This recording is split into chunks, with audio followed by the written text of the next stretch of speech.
ಸುಮಾರು ದಶಕಗಳ ಕಾಲ ಒಳ ಮೀಸಲಾತಿಗಾಗಿ ಹೋರಾಟ ನಡೆಸಿದ ಫಲವಾಗಿ ಹಾಗೂ ನ್ಯಾಯಾಲಯದ ತೀರ್ಪು ಎಂದು ನೀಡಿದ್ದರಿಂದ ಹೋರಾಟಗಾರರ ಮೊಗದಲ್ಲಿ ಮಂದಹಾಸ ಬೀರಿದೆ.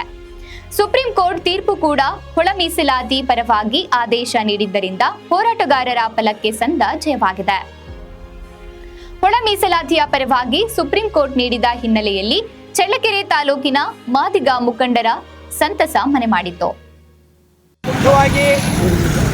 ಆಂಧ್ರ ಪ್ರದೇಶದ ಮಂದಕೃಷ್ಣ ಮಾದಿಗರವರು ಅನೇಕ ರಾಜ್ಯಗಳನ್ನು ಅವರು ಪ್ರವಾಸ ಮಾಡಿ ಒಂದು ಜಾಗೃತಿಯನ್ನು ಉಂಟು ಮಾಡಿ ಅದಕ್ಕೆ ಸಂಬಂಧಪಟ್ಟಂತಹ ಒಳ ಮೀಸಲಾತಿಗಾಗಿ ರಚನೆಯಾದಂತಹ ಸದಾಶಿವ ಆಯೋಗದ ಒಂದು ವರದಿಯನ್ನು ಆ ಆಯೋಗದಲ್ಲಿ ಕೊಟ್ಟಿರ್ತಕ್ಕಂಥ ಅಂಕಿಅಂಶಗಳನ್ನು ಅದರಲ್ಲಿರ್ತಕ್ಕಂಥ ವಿಷಯಗಳನ್ನು ಸಂಪೂರ್ಣವಾಗಿ ಪುಷ್ಟೀಕರಿಸಿ ಈ ದೇಶದ ಮಹೋನ್ನತ ನ್ಯಾಯಾಲಯ ಸುಪ್ರೀಂ ಕೋರ್ಟ್ ನ್ಯಾಯಾಲಯದಲ್ಲಿ ಸದಾಶಿವ ವರದಿಯ ಆಯೋಗ ಕೊಟ್ಟಿರುವಂಥ ವರದಿಯನ್ನು ಅದು ಯಥಾವತ್ತಾಗಿ ಜಾರಿ ಆಗಬೇಕು ಅಂತೇಳಿ ಒಂದು ಸಮುದಾಯ ನಡೆಸಿದಂಥ ಹೋರಾಟಕ್ಕೆ ಅದು ನ್ಯಾಯವನ್ನು ಎತ್ತಿ ಹಿಡಿದಿದೆ.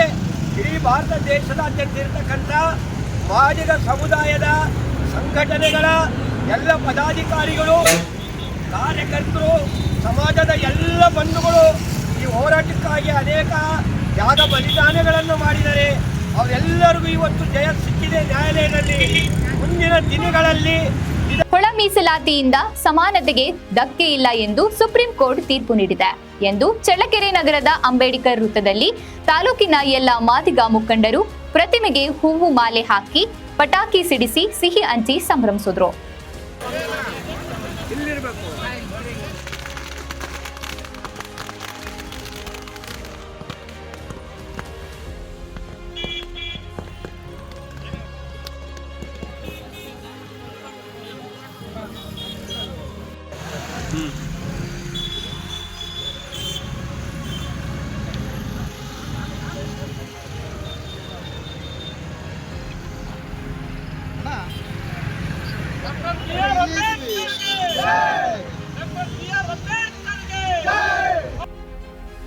ನಂತರ ನೆಹರು ವೃತ್ತದಲ್ಲಿ ಜೈಕಾರ ಹಾಕಿ ಸಿಹಿ ಹಂಚಿ ಸಂಭ್ರಮಿಸಿದರು. ಸುಪ್ರೀಂ ಕೋರ್ಟ್ ಸಂವಿಧಾನಿಕ ಪೀಠದಿಂದ ತೀರ್ಪು ನೀಡಿದೆ. ಎಸ್ಟಿ/ಎಸ್ಸಿ ಮೀಸಲಾತಿಯಲ್ಲಿ ಉಪವರ್ಗೀಕರಣ ಅಧಿಕಾರ ರಾಜ್ಯಗಳಿಗೆ ಇದೆ ಎಂದು ಮುಖ್ಯ ನ್ಯಾಯಮೂರ್ತಿ ಚಂದ್ರಚೂಡ್ ಅವರಿಂದ ಸಂವಿಧಾನಿಕ ನ್ಯಾಯಪೀಠ ಆದೇಶದಲ್ಲಿ ತಿಳಿಸಿದ ಹಿನ್ನೆಲೆಯಲ್ಲಿ ಉಪ ಪಂಗಡಗಳ ಒಳ ಮೀಸಲಾತಿಯಿಂದ ಸಮಾನತೆಯ ನಿಯಮ ಉಲ್ಲಂಘನೆ ಆಗಲ್ಲ ಎಂದು ತೀರ್ಪಿನಲ್ಲಿ ತಿಳಿಸಲಾಗಿದೆ. ಒಳ ಮೀಸಲಾತಿ ಪರವಾಗಿ ತೀರ್ಪು ಬಂದಿದ್ದರಿಂದ ನಮ್ಮ ಮಕ್ಕಳ ನೌಕರಿ ಹಾಗೂ ಸಮಾನತೆಯ ಹಾದಿಯಲ್ಲಿ ಸಾಗುವುದಕ್ಕೆ ದಾರಿಯಾಗಿದೆ ಎಂದು ಬಿಜೆಪಿ ಮಂಡಲ ಅಧ್ಯಕ್ಷ ಹಾಗೂ ಮಾದಿಗ ಸಮುದಾಯದ ಮುಖಂಡರಾದ ಸೂರನಹಳ್ಳಿ ಶ್ರೀನಿವಾಸ್ ಅಭಿಪ್ರಾಯಪಟ್ಟರು. ಭಾರತದ ಮೂಲ ಪುರುಷರಿದ್ದೀವಿ.